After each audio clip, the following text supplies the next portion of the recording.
ನಿನ್ನೆ ದಿನ ದಾವಣಗೆರೆ ಜಿಲ್ಲೆಯ ಹರಿಹರ ಪೊಲೀಸ್ ಠಾಣೆ ವ್ಯಾಪ್ತಿಯಲ್ಲಿ ಬರ್ತಕ್ಕಂಥ ಒಂದು ಗ್ರಾಮದಲ್ಲಿ ನಮ್ಮ ಪೊಲೀಸ್ ಸಬ್ ಇನ್ಸ್ಪೆಕ್ಟರ್ ಒಂದು ಖಚಿತ ಮಾಹಿತಿಯ ಮೇರೆಗೆ ಅನುಮಾನಾಸ್ಪದ ವ್ಯಕ್ತಿಯೊಬ್ಬನ ವಶಕ್ಕೆ ಪಡೆದು ವಿಚಾರ ಮಾಡಲಾಗಿ ಈ ಸದರಿ ವ್ಯಕ್ತಿ ಸುಮಾರು 20 ವರ್ಷ ವಯಸ್ಸುಳ್ಳ ಈತನು ಮೂಲತಃ ಉತ್ತರ ಪ್ರದೇಶದ ವಾಸಿಯಾಗಿದ್ದು ಸುಮಾರು 15 ದಿನಗಳ ಹಿಂದೆ ಹರಿಹರ ಗ್ರಾಮಾಂತರ ಪೊಲೀಸ್ ಠಾಣೆ ವ್ಯಾಪ್ತಿಯಲ್ಲಿ ಬರ್ತಕ್ಕಂಥ ಒಂದು ಖಾಸಗಿ ಫ್ಯಾಕ್ಟ್ರಿಯಲ್ಲಿ ಪೇಂಟಿಂಗ್ ಕೆಲಸಕ್ಕಾಗಿ ಬಂದು ಅಲ್ಲಿ ಹತ್ತಿರದಲ್ಲಿರ್ತಕ್ಕಂಥ ಒಂದು ಗ್ರಾಮದಲ್ಲಿ ವಾಸ ಮಾಡಿಕೊಂಡಿದ್ದರು.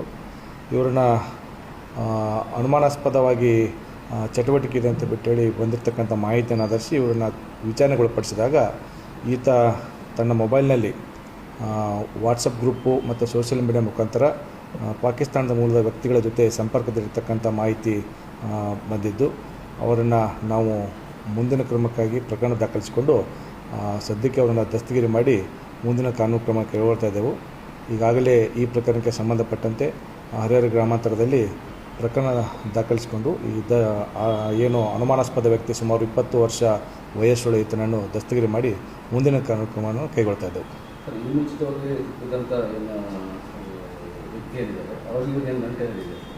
ನಾವು ಈಗ ಸದ್ಯಕ್ಕೆ ಇರ್ತಕ್ಕಂಥ ಮಾಹಿತಿ ಪ್ರಾಥಮಿಕ ಮಾಹಿತಿ ಪ್ರಕಾರ ಇವರೆಲ್ಲರೂ ಈ ಥರ ವಿಧ್ವಂಸಕ ಕೃತ್ಯಗಳ ಒಂದು ಹಿನ್ನೆಲೆಯಲ್ಲಿ ಸೋಷಿಯಲ್ ಮೀಡಿಯಾ ಮುಖಾಂತರ ಎಲ್ಲರೂ ಕೂಡ ಪರಿಚಯ ಆಗಿ ಒಬ್ಬರಿಗೊಬ್ಬರು ಈ ಆನ್ಲೈನಲ್ಲಿ ಟಚ್ ಇದ್ದಾರೆ ಅಂತ ಬಿಟ್ಟೇಳಿ ಮಾಹಿತಿ ಇತ್ತು.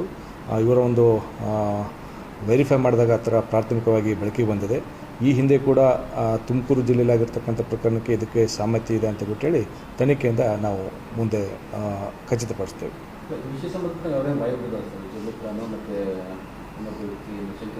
ಇಲ್ಲ, ಈಗ ಸದ್ಯಕ್ಕೆ ನಾವು ಈಗ ಇರ್ತಕ್ಕಂಥ ನಮ್ಮ ದಸ್ತಗಿರಿ ಮಾಡಿರ್ತಕ್ಕಂಥ ಸಸ್ಪೆಕ್ಟನ್ನು ನಾವು ವೆರಿಫೈ ಮಾಡ್ತಾಯಿದ್ದೆವು.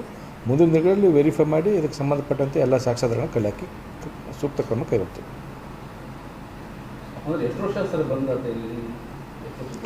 ಇವನು ಸುಮಾರು 15 ದಿನಗಳ ಹಿಂದೆ ಇಲ್ಲಿಗೆ ಫ್ಯಾಕ್ಟ್ರಿಗೆ ಪೇಂಟಿಂಗ್ ಕೆಲಸವನ್ನು ಆರಿಸಿ ಇಲ್ಲಿ ಬಂದಿದ್ದರು ಅಂತ ಬಿಟ್ಟರೆ ಮಾಹಿತಿ ಇದೆ.